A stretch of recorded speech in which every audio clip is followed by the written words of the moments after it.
Hello everyone, this is Jyoti. Welcome to my channel. तो आज के इस वीडियो में अपने आइसोलेशन स्टोरी को शेयर करूंगी, जिस आइसोलेशन के बाद मेरी अवेकनिंग स्टार्ट हुई थी।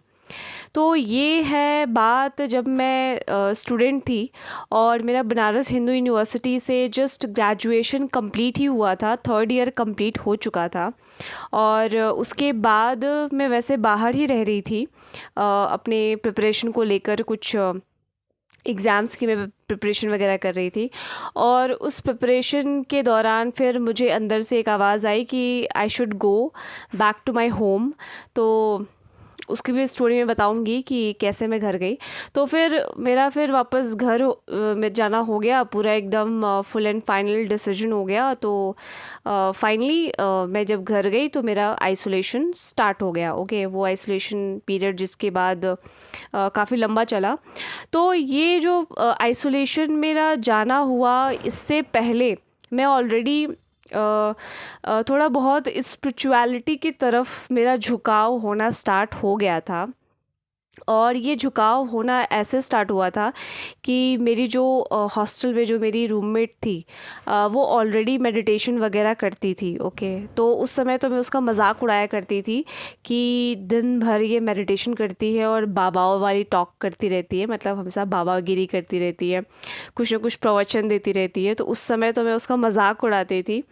बट फिर उसके साथ रहते रहते मुझे थोड़ा सा इंक्लिनेशन फील तब हुआ जब मैंने थोड़ा विवेकानंद जी को पढ़ा। ओके, तो विवेकानंद जी की जो एक बुक है, जो बायोग्राफी है, उसको मैंने पढ़ा। और उसको पढ़ने के बाद मतलब मेरा कोई ऐसा माइंड सेट अभी उस वैसा डेवलप नहीं हुआ था स्पिरिचुअल वाला, बट उनका जो बुक है जिसमें उनकी पूरी जीवन कथा लिखी हुई है, उन्होंने जो डिस्क्राइब किया हुआ है अपना लाइफ, तो उसको पढ़ने के बाद मेरे को ऐसा फील हुआ एक पॉइंट पे, जहाँ पर विवेकानंद जी बताते हैं कि वो कन्याकुमारी तट पर, आई थिंक जहाँ पे उनका वो जहाँ पे वो मेडिटेशन करने को गए थे, और थोड़ा सा उस समुद्र को तैर कर क्रॉस करके जहाँ पे वो बैठे थे, जिस चट्टान पे वो बैठ के मेडिटेशन किए थे, तो वहाँ पे उन्होंने ऐसा लिखा था कि मुझे डिवाइन गाइडेंस आई है कि मुझे वो जो धर्म सभा है जो ऑर्गेनाइज होने वाला है, उसके लिए उनको जाने को कहा गया है। तो जिसके बाद वो काफ़ी ज़्यादा फेमस हो गए थे पूरी दुनिया भर में। और उन्होंने बहुत वाहवाही, मतलब ऑब्वियस सी बात है, विवेकानंद जी का फिर जो उस धर्म सभा में, उसके बाद तो हर कोई जानता है। तो नेम फेम सब कुछ। तो फिर मुझे फील हुआ कि अच्छा, तो ये डिवाइन गाइडेंस क्या होता है। वहाँ पे मुझे थोड़ा सा डाउट हुआ कि ऐसे कैसे हो सकता है कि कोई डिवाइन उनको गाइडेंस दे रहा है और उनको कुछ डाउनलोड हो रहा है, ये ऐसे कैसे पॉसिबल है। क्योंकि उन्होंने वैसा वहाँ पे डिस्क्राइब किया था कि उनको डिवाइन गाइडेंस आई है, बट उनको जाना कैसे है उनको समझ में नहीं आ रहा था। और उन्होंने शायद कुछ लोगों को बताया, तो कुछ लोगों को बताने के बाद इस तरीके से फिर सारी प्लानिंग उनकी कर दी गई, सारा बंदोबस्त कर दिया गया उनको वहाँ पे भेजने के लिए, जिसमें कि शायद कोई राजा भी था जो उनके लिए डोनेशन वगैरह सब कुछ उनकी व्यवस्था उसने कर दी थी। ओके, तो मुझे वहाँ पे डाउट हुआ कि एक मेडिटेशन करने से ऐसा कैसा कोई डिवाइन से गाइडेंस या फिर कोई डाउनलोड प्राप्त हो सकता है, ये तो अजीब बात है। फिर उसके बाद फिर मैंने उस टोटल जो कंक्लूजन वहाँ पे ये निकाला कि मतलब मेडिटेशन करने से सक्सेस मिलती है। ओके, बस मेरा उस समय इतनी बुद्धि थी, इतना ही नॉलेज था। तो मुझे ऐसा लगा कि अच्छा ठीक है, यानी कि मुझे मेडिटेशन करना चाहिए, तभी मेरे लाइफ में कुछ हो सकता है। तो मैंने इस सेंस में फिर मेडिटेशन करना स्टार्ट किया। और चूँकि मेरी जो रूममेट थी वो ऑलरेडी मेडिटेशन कर रही थी, तो उसको थोड़ा और भी वो मिल गया कि अरे वाह, ग्रेट ज्योति, वाह अब तुम मेडिटेशन करने लगी हो, चलो अच्छी बात है, गुड गुड गुड। तो उसके बाद थोड़ा फिर हम दोनों एक साथ ही मेडिटेशन करते थे। और फिर जो मेरी फ्रेंड थी, जो मेरी रूममेट थी, वो ऑलरेडी ओशो से जुड़ी हुई थी। ओके, और उसकी पूरी फैमिली ही ओशो से जुड़े हुए थे और काफ़ी ज़्यादा इन्फ्लुएंस्ड थे ओशो के आइडियोलॉजी से। ठीक है, तो वो ओशो के बारे में मुझे काफ़ी बार बताती थी, और मैंने पहली बार आई थिंक उसी के मुँह से ओशो के बारे में सुना था। ठीक है, रजनीश ओशो जो हैं, उनके बारे में मैंने सुना। और फिर मुझे जब उसने बताया ना तो उस समय मैंने उनका एक वही जो उनकी जो काफ़ी फेमस जो बुक है एक संभोग से समाधि तक, ओके, तो उस बुक के बारे में बस मैंने थोड़ा जाना था और वो बहुत ही कंट्रोवर्शियल वो बुक रही। तो मैंने उसको मजाक भी उड़ाया कि तुम किस बाबाओं के चक्कर में पड़ रही हो बिना जाने समझे, और मैंने तो सुना है कि ऐसा ऐसा है, ठीक है। तो उस समय मुझे कुछ पता नहीं था ओशो के बारे में, जेन्युइनली मैं बता रही हूँ। तो इसलिए मैंने मजाक उड़ा दिया था और उसने बोला कि तुम ऐसे कैसे कह सकती हो, तुमने किसी को जाना नहीं, तुमने किसी को सुना नहीं और तुम ऐसे ही बोल रही हो, ठीक है। तो वो थोड़ा सा ऑफेंड हो गई थी, बट फिर उसने बोला कि चलो कोई बात नहीं, इट्स ओके। तो मैंने उसको फिर मैं बोली कि देखो ओशो ओशो को मैं नहीं जानती, कुछ नहीं मुझे जानना है, बस अभी मुझे मेडिटेशन करना है, क्योंकि मैंने विवेकानंद जी को लाइफ में देखा है कि उन्होंने जो सक्सेस प्राप्त की वो मेडिटेशन करके, जो मेरा जो कंक्लूजन था कि उन्होंने मेडिटेशन वगैरह किया, ठीक है, और उनको जो गुरु मिले और ऐसे करके उनको ये सक्सेस प्राप्त हुई। तो मेरा जो कंक्लूजन ये था, तो मैंने मेडिटेशन इसलिए स्टार्ट किया था करना। तो जब मेडिटेशन वगैरह स्टार्ट कर रही थी तो उतना मेरा कंसिस्टेंसी नहीं था, मैं एक दिन करती थी और 4 दिन गायब हो जाती थी, ठीक है। और चूँकि कॉलेज था, दिन भर कॉलेज में ऑलरेडी मैं काफ़ी बिजी रहती थी, ठीक है। तो इस तरीके से थोड़ा सा मेरा ओशो से एक तो विवेकानंद जी से इनडायरेक्टली और ओशो से भी इनडायरेक्टली थोड़ा सा मेरा इंट्रोडक्शन हुआ, ओके। और अच्छा, बहुत लोग पूछते हैं कि लाइक आपके गुरु कौन है, गुरु कौन है। आई थिंक कि एक पर्टिकुलर गुरु, मेरे हिसाब से गुरु होने को तो सब कुछ हर तरीके से कोई भी चीज़ आपको सिखा सकती है। एक पत्थर भी आपको बहुत कुछ सिखा सकता है, एक नदी भी आपको बहुत कुछ सिखा सकती है, एक छोटा बच्चा भी आपको बहुत कुछ सिखा सकता है। मतलब सीखने वाला व्यक्ति तो हर जगह से वो सीख सकता है, उसके लिए कोई एक स्पेसिफिक गुरु ज़रूरी नहीं होता। जो सीखने वाला व्यक्ति है, जिसका लर्निंग का माइंडसेट है, वो तो किसी भी जगह से सीख लेगा ना, उसके लिए किसी एक स्पेसिफिक बंदे की ज़रूरत थोड़े है।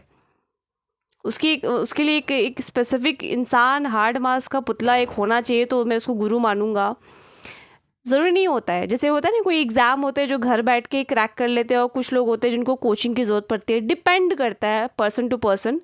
कुछ लोगों को चाहिए होता है जिनको समझ में एकदम ही नहीं आ रहा होता, जिनको एकदम ही नहीं समझ में आ रहा होता, तो ऑब्वियस सी बात है कि वो किसी स्पेसिफिक गुरु की तरफ जा सकते हैं या फिर जाते हैं। बट मेरे को कोई ऐसा स्पेसिफिक गुरु नहीं है और ना ही मिला। बट जहाँ जहाँ से मैं सीख सकती थी वहाँ वहाँ से मैंने सीखा शुरू से ही, ठीक है।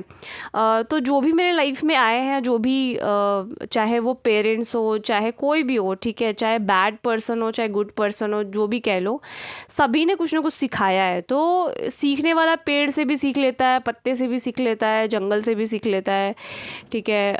एक बुरे इंसान से भी सीख लेता है, अच्छे इंसान से भी सीख लेता है। तो कोई स्पेसिफिक गुरु नहीं है मेरा, ओके। तो जिससे जिससे भी मेरा इंटरेक्शन हुआ है, चाहे किताबों के थ्रू या फिर ऐसे कहीं से सुन लिया हो, तो उनसे कुछ ना कुछ मैंने सीखा, ठीक है, इस तरीके से। तो कोई स्पेसिफिक गुरु नहीं है। और मैं किसी को जज नहीं कर रही, ऑब्वियस सी बात है, सबका अपना नीड होता है। कुछ हो सकते हैं जिनको स्पेसिफिक गुरु की ज़रूरत पड़े, ठीक है, बट मुझे नहीं लगता कि कोई एक स्पेसिफिक गुरु बनाने की ज़रूरत है, क्योंकि ऑलरेडी यहाँ पे अगर आपकी अवेकनिंग हुई है तो ऑटोमेटिक ही आपको स्वयं परमपिता परमेश्वर आपको गाइड कर रहे होते हैं। माँ आदि शक्ति, ये धरती आपको गाइड कर रही होती है। बस आपको अपना आँख खुला रखना है, अवेयरनेस के साथ चीज़ों को ऑब्ज़र्व करना है, तो ऑटोमेटिक ही आपको चीज़ें समझ में आने लग जाती है। तो इसके बाद जस्ट फिर मेरा मेडिटेशन वगैरह सब बंद हो गया, सब कुछ ऐसे ही रह गया। एंड देन फिर बीच में कुछ ऐसा सिचुएशन हुआ जिसमें कि मैं ऑलरेडी एक रिलेशनशिप में थी, एक लव रिलेशनशिप में थी, और उसका ब्रेकअप हो गया, ठीक है, मतलब मेरा ब्रेकअप हो गया, ऑब्वियस सी बात है। तो ब्रेकअप हुआ नहीं था, बट मेरे डिसीजन, मेरे अंतरात्मा से आवाज़ आई कि भाई अब निकलो, हो गया। क्योंकि वो जो रिलेशनशिप था वो काफ़ी ज़्यादा टॉक्सिक होता जा रहा था, और फिर टॉक्सिक होते होते फिर मेरे अंदर से एक आवाज़ आई कि निकलो और चलो अपने घर, ओके। तो फिर मैं उस समय घर चली गई, और फिर 2019 अगस्त में अपने घर वापस आई। और घर आने के बाद फिर आइसोलेशन, पूरी तरीके से मैं आइसोलेशन में चली गई। और 2019 में अगस्त में आने के बाद फिर मेरे सामने एक ऐसा वीडियो पॉपअप हुआ, ठीक है। जो वीडियो पॉपअप हुआ वो था वही ट्विन फ्लेम। तो अगर आप इस वीडियो तक पहुँचे हो यानी कि आप ट्विन फ्लेम हो। तो इस तरीके से वो वीडियो पॉपअप हुआ था और फिर मैंने कहा ये क्या है, ये क्या ये क्या ट्विन फ्लेम कॉन्सेप्ट है, ठीक है। तो पहले तो मुझे बहुत ही मैजिकल जैसा लगा कि ओ माय गॉड, यानी कि मैं ट्विन फ्लेम हूँ। तो ऐसा मुझे मेरे माइंड में ऐसा आया कि अच्छा ये सब क्या क्या है, ठीक है। तो वो ट्विन फ्लेम के चक्कर में ना मैंने ऑलमोस्ट 3 महीने बर्बाद किए। 3 महीने, हाँ मुझे लगता है 3 महीने मैंने बर्बाद किए। पूरा अगस्त 2019 के अगस्त, सितंबर, अक्टूबर और मुझे लगता है नवंबर तक मैंने बर्बाद किए होंगे। क्योंकि उसके चक्कर में ना, क्योंकि मेरे लाइफ में तो वही बंदा था जिसको मैं छोड़ना चाह रही थी, बट वो पीछे ही पड़ा हुआ था, ठीक है।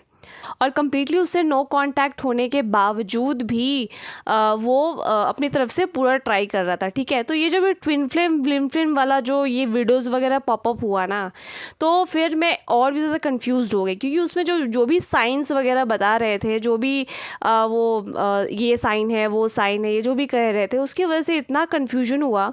और उस समय 2019 में ना इतना ज़्यादा यूट्यूब पर और ये सारे प्लेटफॉर्म पे कुछ भी स्पिरिचुअलिटी से रिलेटेड कोई उतना कंटेंट था भी नहीं, ओके।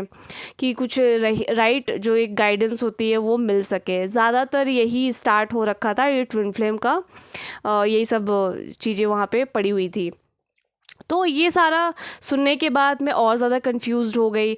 और उसमें जैसे बोलते हैं कि इनर वर्क करो, इनर वर्क करो, ठीक है। तो मुझे समझ में ही ना आया कि ये इनर वर्क कौन सी बला है भाई। अब ये इनर वर्क क्या होता है, मतलब उसमें पूरा उन्होंने फोकस कर रखा हुआ था कि आपका जो लाइफ है ना, उसमें एक ही मकसद है कि सामने वाले से यूनियन करना है आपको। और सामने वाले के साथ यूनियन करना ज़रूरी है, या फिर आपको जो भी इनर वर्क करना है उसके बाद आप दोनों एक हो जाते हो, ठीक है। यही सब बातें।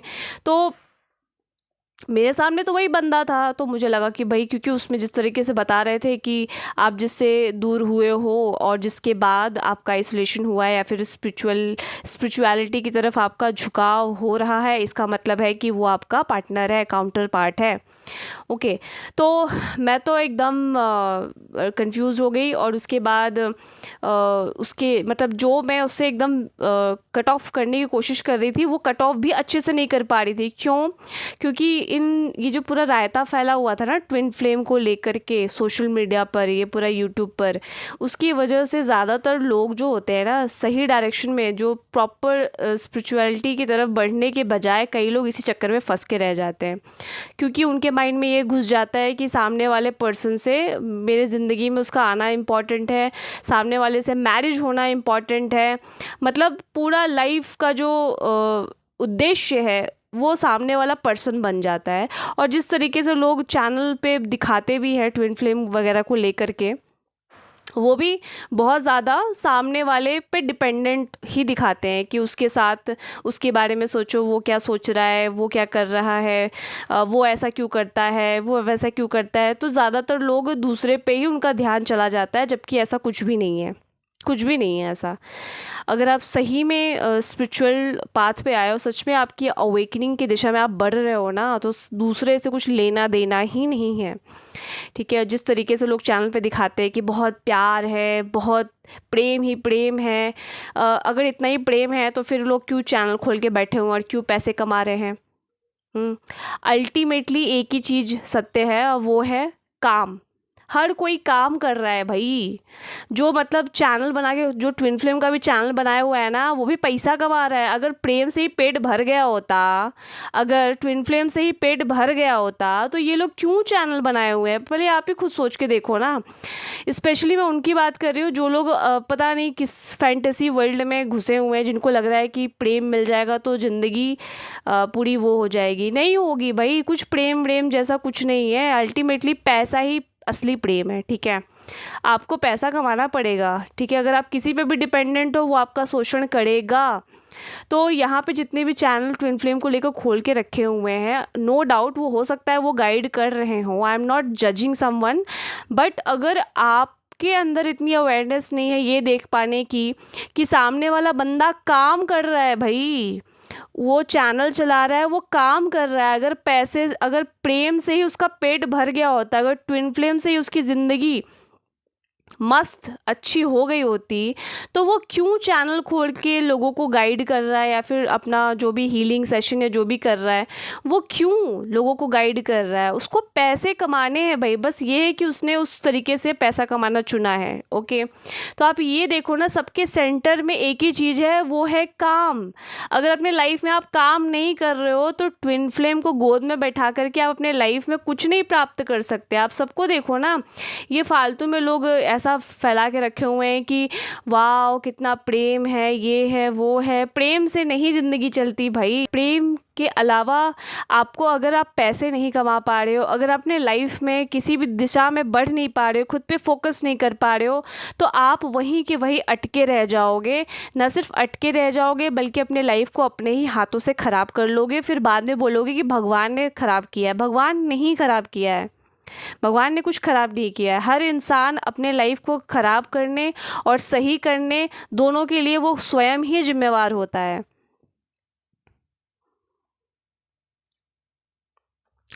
तो वो जो वीडियो था उसकी वजह से मैं बहुत ही ज़्यादा डिस्टर्ब हो गई और मैं और भी ज़्यादा कंफ्यूज्ड हो गई। और फिर उस पर्सन को, मतलब जो मैं एक सोच के आई थी कि भाई इस पर्सन को तो लात मार के अपने लाइफ से बाहर निकालना है, हद हो गई। अब उसको मैं सोच बैठी कि वही मेरा ट्विन फ्लेम है। ओके, अब मैं बन गई गधी और गजब की बेवकूफ़। और उसके बाद वो 3 महीने मैंने बर्बाद किए इस चक्कर में, क्योंकि जो मैं नो कांटेक्ट कंप्लीटली बना के रखी थी वो बार बार, क्योंकि जिस तरीके से उसमें बताते थे होता बिल्कुल वैसा ही था। और इसी वजह से मैं और भी ज़्यादा कंफ्यूज्ड हो जाती थी कि ये बिल्कुल वैसा ही हो रहा है जैसे उसमें वो बता रहे हैं। प्लस साथ में ये बोल रहे हैं कि नो कार्मिक वगैरह होता है, ये वो फला ठिकाना। मतलब बहुत ज़्यादा मैं कंफ्यूज हो गई। 3 महीने में बर्बाद किए। फिर उसके बाद मुझे रियलाइज़ हुआ ना कि भाड़ में जाए ट्विन फ्लेम। भाई मेरी लाइफ झंड हो रखी है, मेरी लाइफ बर्बाद हो रखी है।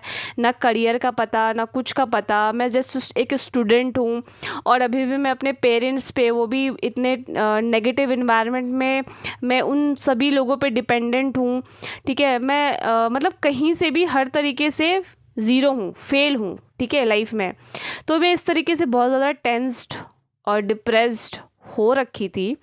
और फिर समझ में आया कि ये सब फालतू की बातें, ये सब साइड में करो। अब चलो ठीक है, अगर मेरे पास ऑलरेडी एक रोड मैप था, वो बता तो नहीं रहे थे अपने चैनल पे कि इनर वर्क क्या होता है, जो भी है, बट मुझे पहले से एक रोड मैप था, क्योंकि ऑलरेडी BHU में एडमिशन लेने से पहले मैं ऑलरेडी वो सारी चीज़ें ऑटोमेटिक कर चुकी थी। तो मुझे ऐसा फ़ील हुआ कि अब मुझे फिर से यहाँ से निकलने के लिए, इस आइसोलेशन में जो मैं आई हूँ, जहाँ पे मुझे लगा कि मैं पढ़ाई करके फिर से मैं यहाँ से निकल जाऊँगी, बट चूँकि वैसा हुआ नहीं, क्योंकि ये पहले वाली सिचुएशन नहीं थी, अब सिचुएशन और वर्स्ट होती जा रही थी।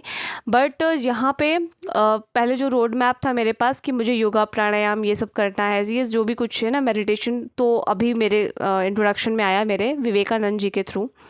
ठीक है, तो फिर मैंने ये सोचा कि चल छोड़ो ये सब सारे कहानी, और मैंने एकदम हर जगह से उस बंदे को ब्लॉक किया कि चल निकल, बहुत हो गया। ठीक है, और ये ट्विन फ्लेम अगर होगा भी ना तो मुझे नहीं चाहिए। ठीक है, अपनी लाइफ पहले मैं सही करूं, अपने लाइफ में आगे बढ़ूं। अगर मैं ही अपने लाइफ में कहीं भी नहीं बढ़ पा रही हूं, मैं ही अपने लाइफ में खुश नहीं हूं, स्टेबल नहीं हूं, तो मैं किसी फालतू आदमी को अपने लाइफ में रख कर के क्या कर लूँगी? क्या मिल जाएगा किसी इंसान को पा कर के भी? अगर मैं ही अपने लाइफ में खुश नहीं हूँ और मेरी खुशी किसी दूसरे पर डिपेंडेंट है, किसी दूसरे के साथ होने पर डिपेंडेंट है, तो ऐसी ये कौन सी खुशी है भाई? फिर तो आप अभी भी उस माया जाल में फंसे हुए हो कि आपकी हैप्पीनेस, आपके लाइफ में बरकत तभी आएगी जब कोई बंदा आपके लाइफ में आएगा, कोई बंदी आपके लाइफ में आएगी। यानी कि अभी भी आप माया में फंसे हुए हो। मैं ये नहीं कह रही कि इंसान को अपने पार्टनर, ऑब्वियस सी बात है, पार्टनर नहीं रखना चाहिए, या फिर वो लव लाइफ नहीं रख सकता, ऐसा कुछ मैं ये नहीं कह रही, या फिर वो अपने लाइफ में एक अच्छा पार्टनर डिज़र्व नहीं करता, ऑब्वियस सी बात है। बट अगर कोई किसी के पीछे भाग रहा है, चेज़ कर रहा है ना, तो फिर वो आप फंसे हुए हो। ठीक है, उसी चक्कर में, उसी लूप में आप फंसे रह जाओगे कि ये बंदा, ये बंदी मेरी ट्विन फ्लेम है और मुझे इसको प्राप्त करना है, इसके साथ यूनियन करना है। नहीं, आपका माइंडसेट ये नहीं होना चाहिए। आपका माइंडसेट ये होना चाहिए कि आपको परमात्मा की दिशा में बढ़ना है। तो जब वो फोकस सबसे टॉप मतलब जो सबसे उच्चतम लेवल का जो है ना, वो यानी कि परमात्मा, यानी कि जो सोर्स है, अगर आप उसको टारगेट, उनको गोल बनाते हो ना, तो यार परमात्मा के हाथ में सब कुछ है, उन्हीं की बनाई सारी चीज़ें हैं। तो उनको अगर देना होगा ना आपको, तो वो दे देंगे सही समय पे। जो भी आप डिज़र्व करते हो अपने लाइफ में, वो सही समय आने पे दे देंगे। इसके लिए आपको किसी चीज़ के पीछे या किसी वस्तु या किसी इंसान के पीछे भागने की ज़रूरत नहीं है। तो फिर मुझे रियलाइज़ हुआ ना कि बेटा अब बहुत ज़्यादा हो गया, और बहुत रायता फैल चुका है लाइफ में ऑलरेडी, और कुछ भी सही नहीं जा रहा। रिलेशनशिप भी इतना बकवास रह गया, फिर घर में भी रिलेशनशिप वैसे ही टॉक्सिक हो रखा हुआ है, सब एकदम नेगेटिव है, और लाइफ की धज्जियाँ उड़ी हुई है। कुछ भी अच्छा नहीं है लाइफ में, सब गड़बड़ जा रहा है ना, करियर वाइज कुछ भी नहीं, कुछ भी अच्छा नहीं जा रहा है। ओके, तो फिर आई थॉट कि चलो भाई एक काम कर लेते, एक काम पकड़ते और स्टार्ट करते। तो मेडिटेशन स्टार्ट किया, ठीक है। तो जब मेडिटेशन स्टार्ट किया, 1 दिसंबर 2019 को मैंने मेडिटेशन करना स्टार्ट किया, और फिर मेडिटेशन करते करते करते वो रोज़ ही मैं कर रही थी। और रोज़ मेरे घर में वैसा माहौल था नहीं कि मैं मेडिटेशन कर सकूं, क्योंकि कोई प्राइवेसी ही नहीं थी। हर कोई मेरे रूम में आ जाया करता था, क्योंकि मेरे रूम में ऑलरेडी उस तरीके का नहीं था कि एकदम पर्सनल रूम है मेरा। तो मतलब जब भी मैं मेडिटेशन में बैठूं, कोई ना कोई आ जाए, कोई ना कोई फालतू का बकवास करे बगल में बैठ के, तो नहीं हो पाता था। तो फिर भी मैं 5 मिनट ही सही, लेकिन रोज़ मेडिटेशन करने बैठ जाती थी जब भी देखती थी कोई नहीं है, ठीक है। तो इस तरीके से मेडिटेशन करना स्टार्ट हुआ, और करते करते करते फिर मेरे को जो सेल्फ रियलाइजेशन हुआ, जो आत्म साक्षात्कार हुआ, वो हुआ फरवरी मार्च के बीच, 2020 फरवरी, हाँ फरवरी 2020 में हुआ। और उसके बाद तो लॉकडाउन लग गया था, मार्च के बाद से लॉकडाउन लग गया था 2020 में। ओके, तो ये जो हुआ ना, ये जो सेल्फ रियलाइजेशन आया मुझे ओशो के थ्रू आया, ठीक है। क्योंकि ओशो का एक वीडियो पॉपअप हुआ था, और फिर उन्होंने कुछ बात बोली, और सही मायनों में बोलूँ तो मेरी जो अवेकनिंग जिन्होंने कराया है, उसमें सभी का हाथ है वैसे, लेकिन जो मेन हाथ है वो ओशो का है, ठीक है। ओशो ने ही मेरी अवेकनिंग करी, बल्कि उन्होंने ही अवेकनिंग की, उन्होंने ही जागृति मुझे दी। और उनका एक वीडियो पॉपअप हुआ, और उन्होंने मेरे को कुछ ऐसा, उस वीडियो में वो कह रहे थे, और जिस तरीके से कह रहे थे ऐसा लग रहा था कि वो साक्षात मेरे सामने खड़े हैं, और वो मुझे अपना लेक्चर दे रहे हैं कि ऐसा ऐसा करो, इस तरीके से ऑब्ज़र्व करो अपने थॉट्स को, और उन थॉट्स से खुद को दूर करके देखो। तो जब मैंने देखना स्टार्ट किया उस तरीके से, उस पर्सपेक्टिव से, तब जाके धीरे धीरे मेरी अवेयरनेस बढ़ी, और फिर मैंने पूरी तरीके से सरेंडर कर दिया परमात्मा को उस समय। और परमात्मा को सरेंडर करने के बाद ही ओशो का ये वीडियो पॉपअप हुआ था। और देन उन्होंने फिर कहा कि, क्योंकि मैंने ऑलरेडी भगवत गीता पढ़ी थी, बट मुझे समझ में नहीं आई, कहीं से भी समझ में नहीं आई। तो देन उसके बाद ओशो ने कहा कि अष्टावक्र गीता पढ़ो। तो मुझे पहले उनकी बातों पर विश्वास नहीं हो रहा था, ठीक है। उनकी हर एक बात पे मुझे डाउट हो रहा था, चूँकि हम तो उस लेवल के नहीं है बिल्कुल भी, बट फिर भी डाउट हो रहा था कि मैं ऐसे कैसे मान लूँ कि ये सही बात बोल रहे हैं। तो उन्होंने बोला अष्टावक्र गीता ऐसा ऐसा होता है। तो फिर मैंने कम्प्लीटली उनके बात पर तो ऐसा विश्वास नहीं किया, तो मैं खुद से अष्टावक्र गीता खरीद के लेके आई, परचेस करी, और फिर मैंने उसको पढ़ा। और जब पढ़ा तो मुझे रियलाइज़ हुआ कि सच में इसमें कितना डायरेक्ट वे में सारे क्वेश्चंस के आंसर अष्टावक्र ने दिए हुए हैं। ओके, तो वो पढ़ते पढ़ते पढ़ते, मैं छत पे बैठी हुई थी, उसको पढ़ ही रही थी, उसको पूरा शुरू से लेके अंत तक पढ़ते पढ़ते पढ़ते, और उसी समय फिर मुझे आत्म साक्षात्कार हुआ। और फिर पता चला कि ओके, और फिर तो उसके बाद मैं ऑलमोस्ट 1 घंटे तक वैसे के वैसे ही बैठी रह गई, क्योंकि वो जो अनुभव था ना, वो अलग ही था। एकदम ऐसा लग रहा था कि सब कुछ नया है, सब कुछ न्यू है। फिर उसके बाद जब वो सेल्फ रियलाइजेशन हुआ, एंड देन उसके बाद अलग ही लग रहा था, ऐसा लग रहा था कि नया जन्म हो गया है, और हर चीज़ों को देखने का नज़रिया अलग ही बदल गया। ऐसा लग रहा था कि मैंने पहली बार मैं पत्तों को देख रही हूँ, पहली बार इन पेड़ों को देख रही हूँ, पहली बार अपने घर पे पड़े पत्थरों को इतने अवेयरनेस के साथ देख रही हूँ कि ये ऐसा दिखता है। मतलब एकदम वो अनुभव ऑब्वियस सी बात है, जिनका भी ये हुआ होगा, वो पहला अनुभव एक बहुत ही एकदम नया और एकदम ख़ास वो अनुभव होता है, जिसमें कि हर चीज़ एकदम नया लगता है। ऐसा लगता है कि आपका ये पहला जन्म, जैसे एक छोटा बच्चा पहली बार इस धरती पे आता है तो कैसे क्यूरियोसिटी के साथ हर चीज़ों को देखता है, बिल्कुल वैसा ही एक ये आपका दूसरा जन्म होता है, जो एकदम पहले जन्म की तरह ही आपको महसूस हो रहा होता है, जिसमें कि आपको हर चीज़ नई लग रही होती है। ओके, तो फिर वहाँ पे मतलब ओशो की वजह से मेरी वो अवेकनिंग आई, जागृति आई। और आई एम मतलब मैं बहुत ज़्यादा थैंकफुल हूँ उनकी। और फिर उसके बाद एक नहीं, उस समय उतना उनका डिस्कोर्स अवेलेबल नहीं था यूट्यूब पे, मतलब बहुत ही रेयर था 2019 के समय में, 2020 में आना स्टार्ट हुआ था। तो कुछ जो डिस्कोर्स थे उनके ना, जो भी लेक्चर्स थे उन्होंने जो दिए, वो कुछ कुछ वन बाय वन पॉपअप हो रहे थे। और फिर मुझे लगा कि ये जिस तरीके से सोचते हैं, मतलब ऑब्वियस सी बात है, that is very unique way of describing everything. जिस तरीके से वो कहते हैं उस तरीके से मैंने कभी किसी को नहीं देखा, किसी भी शब्दों में पिरोते हुए किसी को नहीं देखा आज तक उस तरीके से डिस्क्राइब करना, हर एक चीज़ों को बारीकी से डिस्क्राइब करते हुए। तो इतना ज़्यादा इन्फ्लुएंस हो गए उनसे कि उनका काफ़ी ज़्यादा लेक्चर मैंने सुना।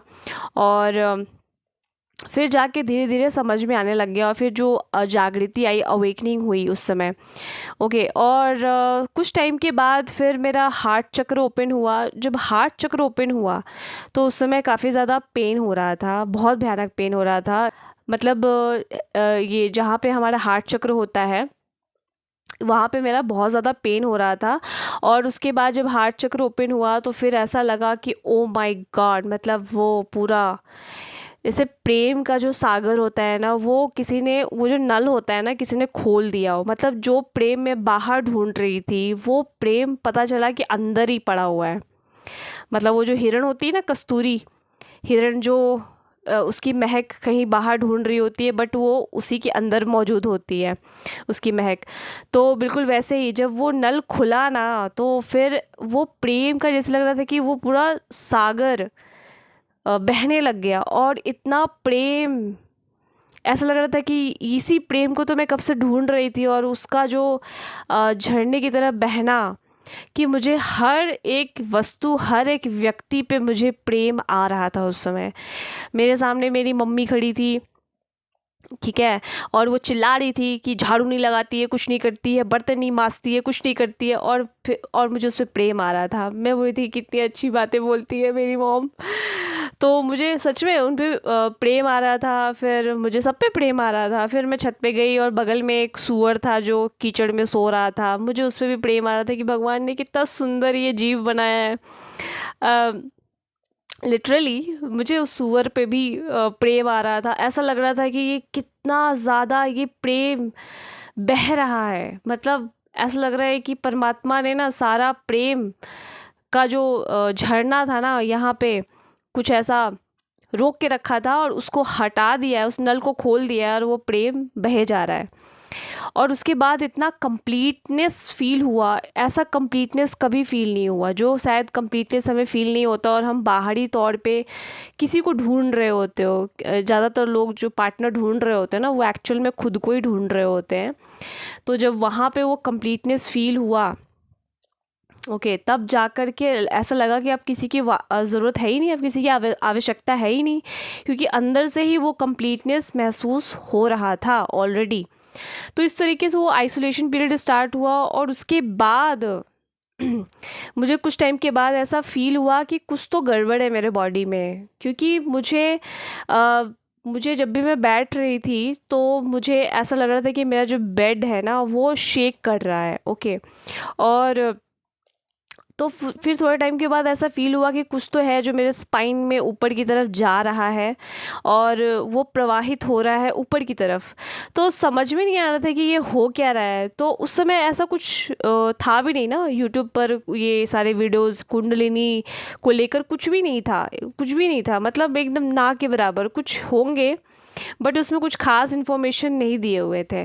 तो फिर फील हुआ कि अच्छा, तो थोड़ा बहुत जो भी 1-2 वीडियो मुझे दिखा तो मुझे उससे फ़ील हुआ कि ओके, तो ये कुंडलिनी जागृत हुई है और ये ऊपर की तरफ प्रवाहित हो रही है। और उसके बाद मेरे पूरे जो हेड है उसमें काफ़ी ज़्यादा वाइब्रेशन होना स्टार्ट हो गया और हर जगह नसों में जो एक वाइब्रेशन सा होता है, ऐसा लगता है कुछ चल रहा है अलग अलग जगहों पे, वो वाइब्रेशन होना स्टार्ट हो गया। और फिर मुझे ऐसा लगा कि मेरे ऊपर कोई स्पाइडर या कोई कीड़ा चल रहा है, रेंग रहा है। तो मैं कई बार मेडिटेशन में बैठ के ऐसे हटाती भी थी, बट वो एक्चुअल में जो हमारा जो कनेक्शन जुड़ जाता है ना उस ब्रह्मांडीय ऊर्जा से कुंडलिनी जागृत होने के बाद, तो वो जितने भी हमारे नसें हैं उन सब में वो प्रवाहित होना, जो ऊर्जा है, जो प्राण ऊर्जा है, वो प्रभावित होना स्टार्ट हो जाती है। तो इस वजह से हमें वो इधर उधर चलता हुआ कुछ ऐसा लगता है कि कुछ रेंग रहा है, वो महसूस होता है। तो ये तो फिर पता चला कि ओके, सो मेरी मतलब ये अवेकनिंग हुई है। तो वो तो खैर ऑलरेडी वो एक्सपीरियंस हो ही रहा था, बट ये नहीं पता था कि ये कुंडलिनी जागृत हुई है। ठीक है, ये इसको कुंडलिनी कहते हैं, ये नहीं पता था। ये तो समझ में आ रहा था कि मेरी जागृति हुई है, सब कुछ नया नया लग रहा था। सारे चक्र आपके ओपन हो जाते हैं, थर्ड आई सब कुछ एक साथ ओपन होता है। बट उसके बाद एक एक करके जो कुंडलिनी है एक एक आपके चक्र पे जा कर के जिस जिस चक्र में जो जो इशू है उसको एक एक करके हील करती है। और सबसे पहले वो स्टार्ट करती ही है मूलाधार और स्वाधिष्ठान चक्र को हील करते हुए। तो जो आइसोलेशन पीरियड था ना, फिर बाद में जाकर टफ होने लग गया, क्योंकि वो तो 6 महीने तो सब कुछ परफेक्ट चल रहा था। ओके, उस समय कुछ भी इशू नहीं था, घर में सब कुछ शांत सा माहौल था। लेकिन उस आइसोलेशन में फिर हुआ बवाल स्टार्ट होना, क्योंकि वो सारे ट्रॉमास जो मेरे अंदर पड़े हुए थे वो सब सरफेस पे आने लग गए। और सरफेस पे आने कैसे लग गए, जब बाहर की परिस्थितियाँ बहुत ही टफ़ होने लगी। यानी कि मेरे जो इन्वायरमेंट था मेरे घर में, जैसे मेरे माता और पिता पहले लड़ाई वगैरह किया करते थे, वो लड़ाई तो वैसे करते ही थे हर रोज़, बट वो एकदम वैसा ही लड़ाई करना स्टार्ट कर दिए जैसे मैं बचपन में देखती थी, बहुत ही भयानक तरीके से। ठीक है, तो एकदम रोज़ कल्हा हो रहा है और फिर मेरे अंदर आने लग गया डर, फियर, सब ऊपर आने लग गया। ठीक है, और मैं तो ये सोच के बैठी थी कि मेरे पास ऑलरेडी रोड मैप तो है भाई, मैं पहले भी ऐसे आइसोलेशन में गई थी और फिर मेरा BHU में एडमिशन हो गया था, तो मैं बाहर आ गई थी। बिल्कुल वैसे ही मैं करूँगी, योगा प्राणायाम सब कुछ, तो सब कुछ सही हो जाएगा। ठीक है, अब तो मैं मेडिटेशन भी कर रही हूँ ऐसे करके, और स्पेशली मुझे पढ़ाई करनी है तो मैं फिर से बाहर निकल जाऊँगी। बट अब पढ़ाई हो नहीं रही थी मेरे से, क्योंकि मैं स्टूडेंट थी और उस समय मैं एक पर्टिकुलर एग्ज़ाम की प्रिपरेशन कर रही थी और वो पढ़ाई भी मेरे से नहीं हो पा रही थी, वो स्टडी हो ही नहीं रहा था मेरे से। और मैं बता दूं, मैं एक्चुअल में कंट्रोल कर रही थी, क्योंकि मुझे ऐसा, मेरे माइंड को इतना पता था कि मैं इस जगह से तभी निकल सकती हूँ जब मैं कोई एग्ज़ाम क्रैक कर लूँगी। मैं जिस तरीके से जॉब चाहती हूँ, जिस तरीके से पैसे चाहती हूँ अर्न करना, उसी तरीके से मैं इस जगह से बाहर निकल पाऊँगी। बट आइसोलेशन आपको दी जाती है अपने तरीके से। अब जो लाइफ है ना, पहले आपके लाइफ में एक ब्रेक लगाएगी, वो ब्रेक लगता नहीं है, उसको ब्रेक नहीं कहेंगे वो आइसोलेशन, बल्कि आपका रीडायरेक्शन है। मतलब अब तक जो लाइफ आप जी रहे थे, अब उसमें चेंजेस करते हुए अब लाइफ आपको फ्लो में लेके आ रही है। तो जब फ्लो में लेके आएगी तो आपको ऐसा फील होगा कि लाइफ में ब्रेक लग गई है, बट वो ब्रेक नहीं होता है, वो बल्कि आपकी लाइफ में ब्लेसिंग की तरह वो आया है आइसोलेशन। तो ये जो आइसोलेशन है वो आपको बहुत टफ़ लग सकता है, क्योंकि वो टफ़ होगा, क्योंकि ये पहला आइसोलेशन है अवेकनिंग के बाद। जिन लोगों की भी जस्ट रिसेंट में अवेकनिंग हुई है और उसके बाद मतलब उनके लाइफ में एक पहला आइसोलेशन आया हुआ है, तो ये जो पहला आइसोलेशन होता है वो काफ़ी लंबा जा सकता है। डिपेंड करता है किसके अंदर क्या इश्यूज़ हैं और वो कितना ज़्यादा उनके अंदर रेजिस्टेंस पड़ा हुआ है, जिस रेजिस्टेंस को निकालते हुए वो टाइम ले लेता है, वो जो आइसोलेशन टाइम पीरियड होता है। तो फिर वो जो आइसोलेशन था वो काफ़ी ज़्यादा टफ़ होने लग गया था जैसे ही हीलिंग स्टार्ट हुई। तो उसी हीलिंग में फिर स्टार्ट हो गया मेरा मूलाधार चक्र की हीलिंग स्टार्ट हुई। तो भाई मूलाधार चक्र जब वो रोटेट कर रहा था, उसमें स्पंदन होना स्टार्ट हुआ, तो एकदम उसमें एकदम हीट पैदा होने लग गई, ठीक है, बहुत भयानक हीट उसमें जनरेट होने लग गई। और ये बात है मई की, आई थिंक मई की बात है, हाँ मई या जून की बात है। और उस समय इतना ज़्यादा उसमें हीट क्रिएट हो रहा था, मतलब मेरा जो मूलाधार चक्र जहाँ पे होता है, जो हमारा जेनाइटल एरिया होता है, वहाँ पे इतना ज़्यादा हीट क्रिएट हो रहा था कि मुझे फिर वहाँ पे एक जो बीमारी क्या बोलते हैं उसको, यूरिन इन्फेक्शन जो होता है वो प्रकट हुआ, सरफेस पे आया, ठीक है। तो डॉक्टर को हम दिखाने गए, जाहिर सी बात है, क्योंकि मुझे जो यूरिन इन्फ्लेमेशन होता है ना, जो जलन होती है हमको, वो मुझे एक बार नहीं, ऐसा नहीं होता है, जो कभी कभार जो इन्फ्लेमेशन फील होती है, जलन सा महसूस होता है, तो वो एक बार नहीं हो रहा था, वो 24 घंटे हो रहा था। और 24 घंटे आपको जलन हो, आप सोच सकते हो कि कितना ज़्यादा वो पेनफुल हो सकता है। और उसके बाद फिर तो मैं तो बोल रही थी कि भाई डॉक्टर के पास ले चलो, तो मेरे घर का तो ये सीन था कि कुछ भी बोलो, जब तक उसको 100 बार ना बोलो तब तक लोग सुनते ही नहीं थे। तो जब एकदम बुरा स्थिति हो गया मेरा कि मैं 24 घंटे में पागल हो रही थी कि यूरिन इन्फेक्शन बहुत भयानक हो मुझे फ़ील हो रहा था। और साथ में फिर मुझे सेक्सुअल अराउज़ल भी होना स्टार्ट हो गया। मतलब यार अजीब ही हो गया था, मतलब सेक्सुअल अराउज़ल साथ में इन्फ्लेमेशन, मतलब ये दोनों का कॉम्बो स्टार्ट हो गया था। और मैं पागल हो रही थी, बैठे बैठे पागल हो रही थी। अब सेक्सुअल अराउजल हो रहा है तो ये तो मैं नहीं बता सकती ना डॉक्टर को जाके या फिर अपने घर वालों को।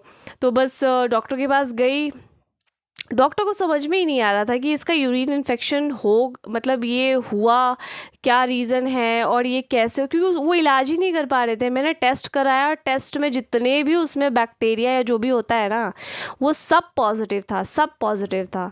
और डॉक्टर बोल रहा है कि नहीं ये रिपोर्ट ही गलत है, इसको दोबारा से करवाओ। अब मैं बोली कि अब मैं और टाइम, मतलब इतना तो टाइम नहीं है मेरे पास भाई। तो वो डॉक्टर बोले कि नहीं ये गलत है, ऐसे कैसे हो सकता है पॉसिबल, ये तो सब कुछ ऐसा पॉजिटिव आ रहा है। और उसका मेडिसिन वगैरह भी मेरे ऊपर काम नहीं कर रहा था।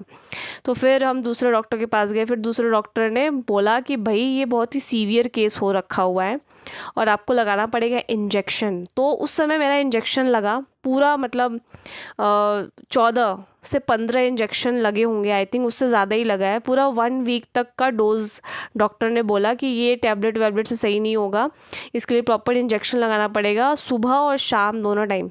तो सुबह और शाम दोनों टाइम मेरे को इंजेक्शन लगा, वो ड्रिप ऑलरेडी लगा दी गई थी। और फिर वो पूरा 1 हफ्ते तक वो इंजेक्शन सुबह और शाम लगा है मेरे को। तो देखो आप यहाँ पे एक मैजिकल बात मैं बताना चाहूँगी कि उस समय मेरे पापा के पास, मतलब मेरे डैड के पास बिल्कुल भी पैसे नहीं थे, क्योंकि ऑलरेडी वो वर्क काम वगैरह कर नहीं रहे थे उस समय। और जो काम करके रखा हुआ था उन्होंने, उसका पेमेंट जो है वो ऑलरेडी अटका हुआ था, ठीक है, वो ऑलरेडी अटका हुआ था। और वो ऑलमोस्ट 3 महीने से अटका हुआ था और कोई चांस भी नहीं था कि वो पैसा रिलीज़ होगा।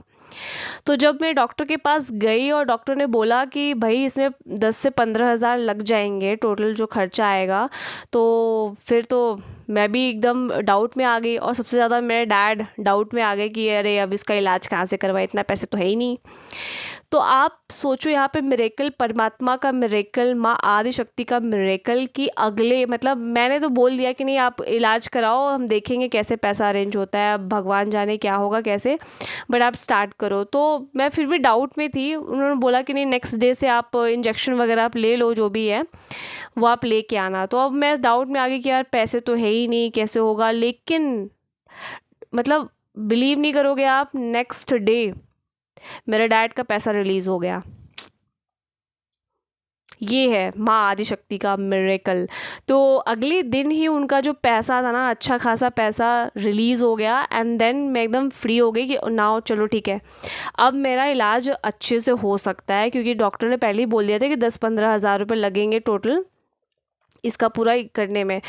तो जब जाके फिर ये पूरा इलाज हुआ, तब जाके 1 हफ्ते के बाद मेरा शांत, मैं अंदर से पीस फील कर पाई, वरना एकदम पागल हो रही थी क्योंकि लगातार जलन महसूस हो रहा था और प्लस साथ में सेक्सुअल अराउजल भी स्टार्ट हो गया था। चलो वो तो चलो ठीक हो गया पूरा, वो मेडिसिन वगैरह लेकर, इंजेक्शन वगैरह लेकर के सारा चीज़। बट उसके बाद स्टार्ट हुआ ये सेक्सुअल अराउजल जो कि ख़त्म ही नहीं हो रहा था, बंद ही नहीं हो रहा था, मतलब लगातार हुए जा रहा था। और मुझे तो समझ में ना आया कि मैं इसको कंट्रोल कैसे करूँ, क्या करूँ, क्या करूँ इसके लिए। तो एकदम अब ये चीज़ तो मैं किसी को बता भी नहीं सकती कि ये क्या हो रहा है मेरे साथ। तो फिर समझ में ही ना आए, और सपोज़ और उस समय जो लोग भी थोड़ा बहुत बता रहे थे इसको लेकर के, मैं सोची कि उनसे कुछ हेल्प लूँ। बट सिंस कि मेरे पास ऑलरेडी मैं स्टूडेंट थी और मेरे पास कुछ पैसे तो थे नहीं कि मैं किसी से हेल्प ले पाती। बट फिर मुझे समझ में आया नहीं, तो जस्ट मैं सरेंडर ही कर रही थी। मतलब पूरा आइसोलेशन मैंने एक ही काम किया है, 2 काम किया है। एक मेडिटेशन किया है और दूसरा सरेंडर, बस ये 2 काम किए हैं। ओके। और जो थोड़ी बहुत जो फॉरगिवनेस वगैरह होती है वो तो किया ही है। ओके। तो फिर वहाँ पर वो टफ़ होने लग गया था, वो जो आइसोलेशन का जो टाइम था। तो ये तो फिज़िकल बॉडी में ये सब हो ही रहा था, और साथ में बॉडी पेन वगैरह तो ऑलरेडी मेरा ठीक होने लग गया था, क्योंकि बॉडी पेन को लेकर के तो ऑलरेडी मैं 8 साल से परेशान थी। वो बॉडी पेन बल्कि मेडिटेशन करते करते कम होने लग गया था, और बीच में कभी कभार होता था जो बॉडी पेन वगैरह है। फिर कई सारे मेरे जो बीमारियां थे वो ठीक होने लग गए, जैसे ही वो सारा जो सरफेस पे आया था यूरिन इन्फेक्शन वाला, मतलब मेरे यूरिन में ब्लड आने लग गए थे ऑलमोस्ट। जैसे ही वो मूलाधार को क्लीन कर रही थी, कुंडलिनी शक्ति जब मूलाधार को क्लीन कर रही थी, तो पूरा मेरा जो ब्लड यूरिन में आना स्टार्ट हो गया था। तो वो डॉक्टर ने ऑब्वियस सी बात है ठीक कर दिया, थैंक गॉड। और उसमें पैसे भी आ गए, भगवान ने वो पैसे रिलीज़ करवा दिए, वरना इलाज होने से रहता मेरा। और उसके बाद फिर स्टार्ट हुआ ना वो पूरा फिर भूचाल आना, क्योंकि घर में हो गए सब, कल्ला वगैरह स्टार्ट हो गया, फिर बहुत सारे नाटक होने लग गए, फिर तो मेरी पढ़ाई हो गई बंद। अब मेरे हिसाब से तो मैं ज़बरदस्ती कंट्रोल कर रही थी कि नहीं भाई, मैं इसी तरीके से ही इस घर से निकल पाऊँगी, इस सिचुएशन से निकल पाऊँगी, क्योंकि ऐसे इन्वायरमेंट में नहीं रह सकता इंसान जहाँ पे डिसफंक्शनल लोग, मतलब बहुत ज़्यादा डिसफंक्शनल लोग रह रहे हैं, मेंबर्स बहुत ज़्यादा एब नॉर्मल है, एकदम मेंटली सब डिस्टर्ब है, एकदम मानसिक तौर पे सब एकदम पागलों जैसा बिहेव कर रहे हैं। ओके। और जहाँ पे बहुत ज़्यादा फिज़िकल वायलेंस और ये सारी चीज़ें सब कुछ हो रहा है, ठीक है। तो वहाँ पे आइसोलेशन टफ़ होने लग गया था, और मैं वहाँ से पागल हो रही थी, हर टाइम पागल हो रही थी। और उस समय मुझे गाइड करने वाला कोई भी नहीं था, और इवन जो भी यूट्यूब पर ये वीडियोस वगैरह थे उसमें भी कुछ खास गाइडेंस नहीं आती थी। वही गाइडेंस आती थी कि ट्विन फ्लेम, डीएम, इसी के बारे में दिन भर माला जाप करते रहो, यही सब। तो मुझे वो सब देखना एकदम बंद मैंने कर दिया। वही जो 3 महीने में जो मैंने बर्बाद किए थे इसके पीछे, एकदम उन सारे वीडियोज़ को एकदम बंद कर दिया, और मैं उन्हीं वीडियोज़ को सुनती थी जो मुझे स्पिरिचुअलिटी की डायरेक्शन में जो सच में जो उस ओहदे पे है, जिन्होंने वो सारी चीज़ें प्राप्त कर रखी है, लाइटनमेंट को प्राप्त किया है, जिन्होंने, उन लोगों को सिर्फ सुना करती थी, और बाकी सबको, सारे बकवास चीज़ों को बंद कर दिया। और उसी से मैं टैरो कार्ड वगैरह नया नया आया हुआ था वो भी, तो ये सब तो एकदम ही मैंने बंद कर दिया कि ये सब बस उलझा के रखे हुए कंफ्यूज करते हैं और कुछ नहीं करते हैं। वीडियो थोड़ी लंबी हो गई है। तो फिर क्या हुआ कि आइसोलेशन में क्या होता है ना कि हमारा बार बार माइंड जो होता है ना फ्रस्ट्रेट होता है, क्योंकि हमें लगता है कि लाइफ जो है हमारे हिसाब से नहीं चल रही, क्योंकि हम हर तरीके से फ़ेल हो गए हैं, ठीक है। हमें ऐसा फ़ील होता है कि हम फ़ेल हो गए हैं, ना करियर वाइज है, ना कुछ है, रिलेशनशिप वाइज है, कुछ भी नहीं है, लाइफ में कुछ भी नहीं हो रहा। बट जब आप इस प्रोसेस पर ट्रस्ट करते हैं और फेथ रखते हैं और सरेंडर करते हैं, और जिस सिचुएशन में आप हो उसको आप एक्सेप्ट करते हो, उतना ही जल्दी आप उस सिचुएशन से सेल थ्रू करते हुए, गो थ्रू करते हुए आप को निकाल दिया जाता है। जो भी आपके अंदर पड़ा हुआ है वो सब रिलीज़ कराते हुए आप निकल जाते हो, ठीक है। तो जो पहला आइसोलेशन होता है ये टाइम लेता है, इसमें टाइम लगता है, क्योंकि मूलाधार चक्र और स्वाधिष्ठान चक्र की जो भी उसके अंदर पड़ी हुई इम्प्योरिटीज़ है ना, जो भी रिलीज़ कराना है ना, उसको रिलीज़ होने में टाइम लगता है। तो ये काफ़ी टाइम टेकिंग है, और डिपेंड करता है अलग अलग व्यक्तियों के सिचुएशन पर कि उनके अंदर कितने लेवल का क्या रेजिस्टेंस बचा हुआ है। ओके, बट इसका मतलब ये नहीं है कि आपको ऐसे किसी भी नेगेटिव परिस्थिति से निकलने का प्रयास नहीं करना है, प्रयास करना है। तो उस आइसोलेशन में मैंने क्या किया वो मैं आपको यहाँ पे बताना चाहती हूँ, ताकि जो भी मेरे सोल फैमिली से जो भी इस प्रोसेस में है उन्हें अगर कुछ हेल्पफुल हो जाए।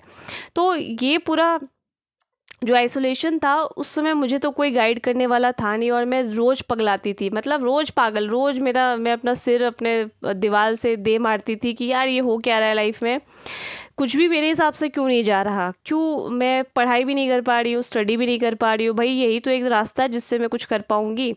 तो मैं ज़बरदस्ती पढ़ाई करती थी लिटरली, बट होता नहीं था। बट इस जीवन ने, माँ आदिशक्ति ने, परमात्मा ने एकदम अलग तरीके से निकाला मुझे उस जगह से। जो पहला रास्ता मुझे दिखाया एकदम अलग तरीके से निकाला, लेकिन मैंने, जो दिमाग होता है ना वो बहुत छोटा सोच के रखता है, उसी ईगो को हम पकड़ के रखते हैं कि नहीं इसी तरीके से हमें सक्सेस मिलेगी, या फिर इसी तरीके से हम एक लेवल को अचीव करेंगे अपने लाइफ में। बट ऐसा हुआ नहीं, और परमात्मा ने एकदम नए मार्ग से मुझे बाहर निकाला। तो उस आइसोलेशन में बिल्कुल वैसे ही मैं फ्रस्ट्रेट हो रही थी जैसे बहुत लोग फ्रस्ट्रेट होते होंगे कि कुछ भी हो नहीं रहा, लाइफ बर्बाद हो गई है, झंड हो गई है। नहीं, कुछ भी ऐसा नहीं हुआ है, लाइफ झंड नहीं हुई है। अगर आप अवेकनिंग के प्रोसेस में आए हो तो लाइफ जो है अब आपको एक सही दिशा की तरफ लेके जा रही है। जो जिस दिशा को आपने पकड़ रखा हुआ था उस दिशा से इस दिशा में मोड़ने के लिए टाइम लगेगा ना, तो ये थोड़ा सा बीच में ब्रेक आएगा। तो इसलिए जब आप सरेंडर करते हो और उस पूरी परिस्थिति को पूरी तरीके से एक्सेप्ट करते हो, अब मैं एक्सेप्टेंस में कैसे आई, तो सारी चीज़ें मेरे हिसाब से तो जा नहीं रही थी। ओके, और घर में बहुत ज़्यादा ही नेगेटिविटी बढ़ी हुई थी, जिसकी वजह से बार बार रह के मुझे फ्रस्ट्रेशन होता था, और ट्रिगर्स तो ऑब्वियस सी बातें आ रहे थे। तो वहाँ पर पहले तो फॉरगिवनेस प्रैक्टिस किया। फॉरगिवनेस प्रैक्टिस करने का मतलब ये नहीं होता है कि सामने वाला पर्सन आपके साथ अगर गलत कर रहा है तो फिर आप उसको भी झेलने लग जाओ, नहीं। फॉरगिवनेस आप अंदरूनी आंतरिक तौर पर आप करते हो ताकि आप उससे अटैच ना रहो। जो भी चीज़ उस परिस्थिति में हुई थी जिसने आपको हर्ट किया था, और बेसिकली जैसे मैंने आपको पहले ही बताया कि फॉरगिवनेस दूसरों से रिलेटेड नहीं है, फॉरगिवनेस खुद से रिलेटेड है। एक्चुअल में आप दूसरों के ज़रिए आप खुद को फॉरगिव नहीं करना चाहते, क्योंकि उस परिस्थिति में आप वल्नरेबल थे, आप कमज़ोर थे, इस वजह से आप खुद को ही माफ़ नहीं करना चाहते।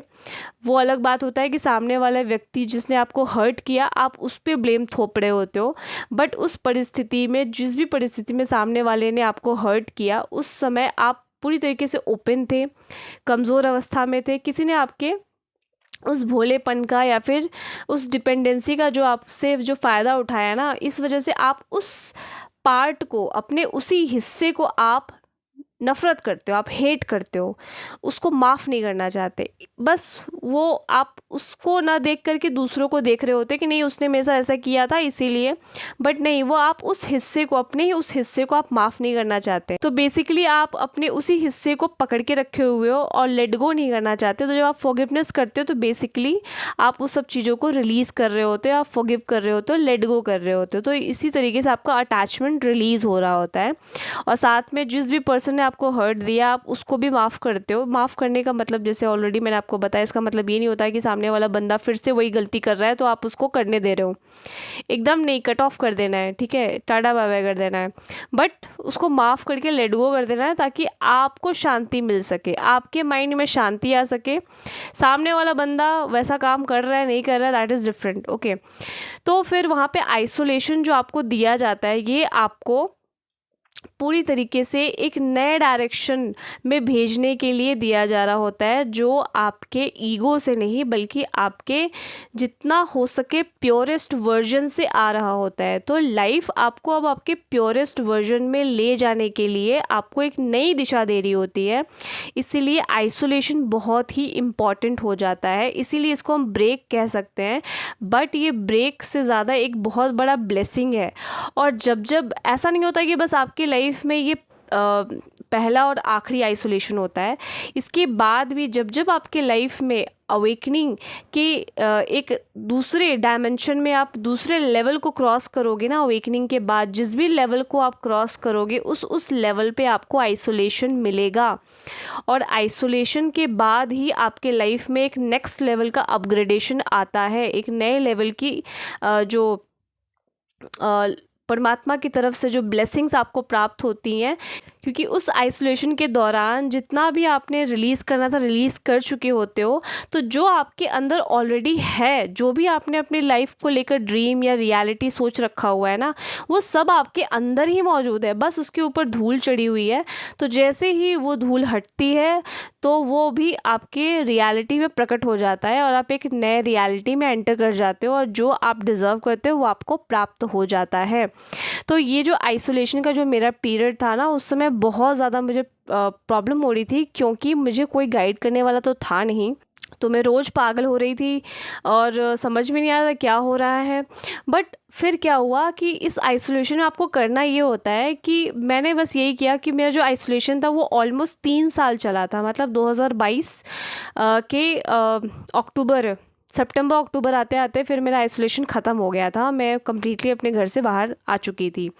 ओके, तो ये पूरा ऑलमोस्ट 2019 के अगस्त से लेकर 2022 के अगस्त सितंबर तक ये चला था। तो ऑलमोस्ट ये 3 साल का ये आइसोलेशन पीरियड था। ओके, जो कि ख़त्म ही नहीं हो रहा था। फिर जो ये सेक्सुअल अराउजल था वो धीरे धीरे जाके ऑलमोस्ट इसको 2 साल लगे शांत होने में। मतलब ये 2 साल तक लगातार मेरे माइंड में चल रहा था और सेक्सुअल अराउजल को मैंने कुछ कंट्रोल नहीं किया, बस इसको एक ही चीज़ किया कि एक्सेप्ट किया, ठीक है। और वैसे भी मैं डांस वगैरह करती थी तो काफ़ी हद तक जो सेक्सुअल ऊर्जा थी वो ट्रांसफॉर्म हो जाती थी और जिसके बाद कुछ हद तक मुझे राहत मिलती थी।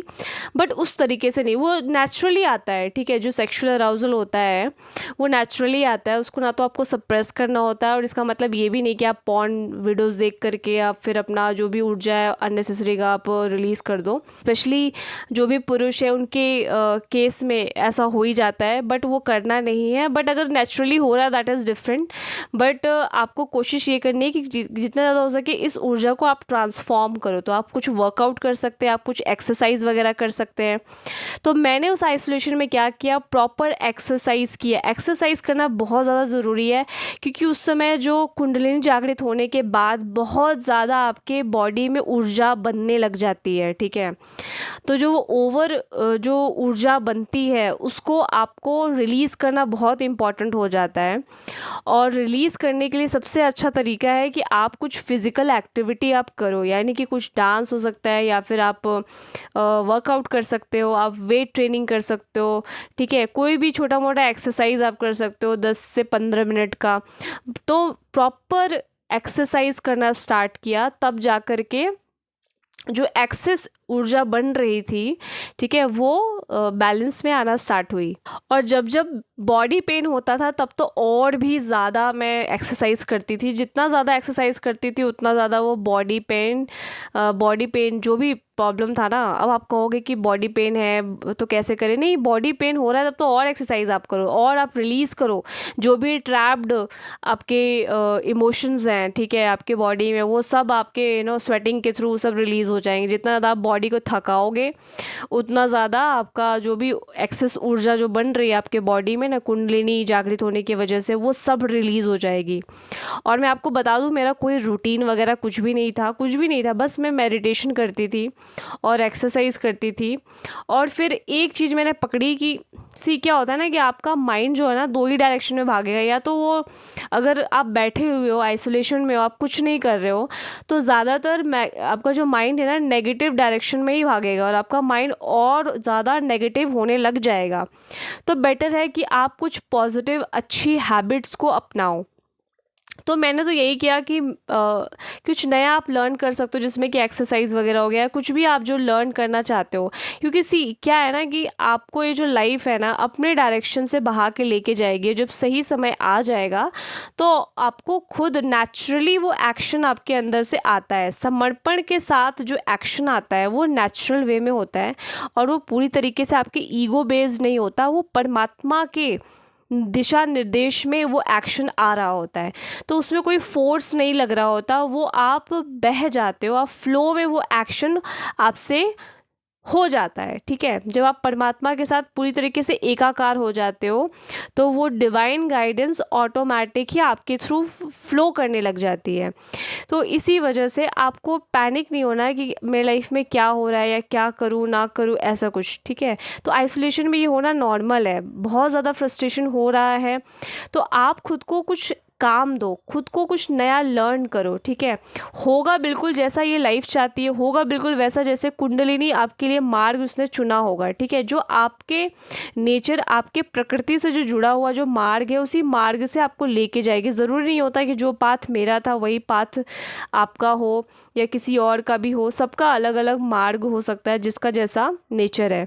तो फिर वहाँ पे मेरे को ये समझ में आया कि भाई पढ़ाई तो हो नहीं रही और कुछ हो भी नहीं रहा, ऊपर से मेरे मॉम का वो भी टूट गया, क्या बोलते हैं, लेग। ठीक है, क्रैक हो गया, हड्डी टूट गई, तो वो भी 6 महीने के लिए बैठ गई। तो फिर मेरे को किचन में भी मेरी ड्यूटी लग गई, अच्छी खासी वाली ड्यूटी लग गई मेरी।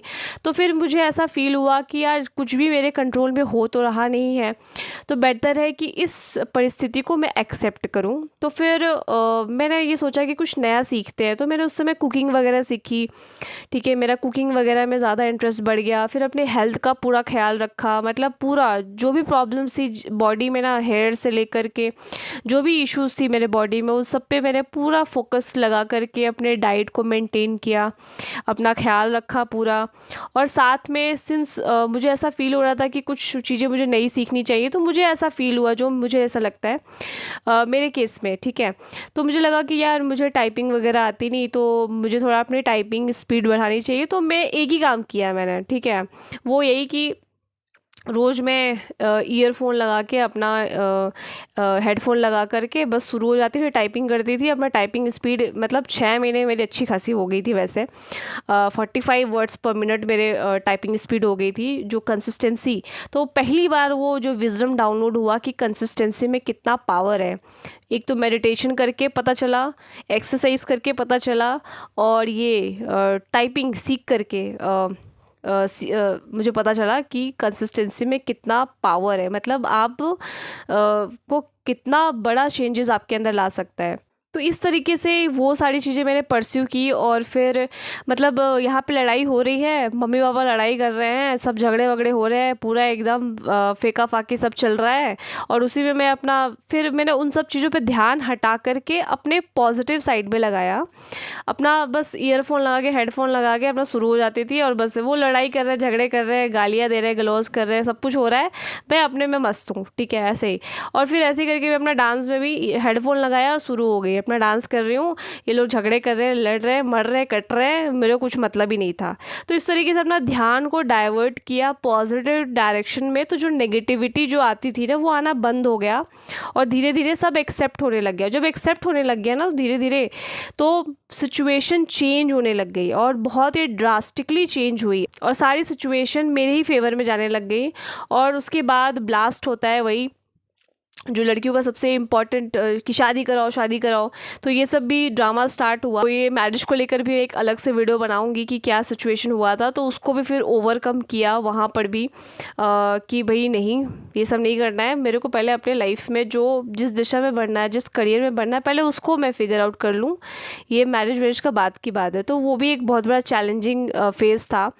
ठीक है, तो वो आइसोलेशन बहुत ही टफ़ हो सकता है, बट टफ़ नहीं रहेगा अगर आप समर्पण करोगे और परमात्मा के साथ अपना कनेक्शन एकदम स्ट्रॉन्ग बनाओगे। तो जितना ज़्यादा आप मेडिटेशन करोगे और परमात्मा की दिशा में आप बढ़ोगे, खुद को सही गाइडेंस की दिशा में बढ़ाओगे, बजाय इन सब ट्विन फ्लेम और इन सब चक्करों में आप फंसोगे ना, ये टैरो कार्ड वगैरह ये सब के चक्करों में आप फंसोगे, एस्ट्रोलॉजी के चक्कर में फंसोगे ना, तो आप बहुत बुरी तरीके से भटक जाओगे, और जहां आपको पहुंचना था ना, वो आप पहुंच ही नहीं पाओगे, और भी आपकी लाइफ में डिलेज हो जाएंगे, या तो आप पहुँच ही नहीं पाओगे।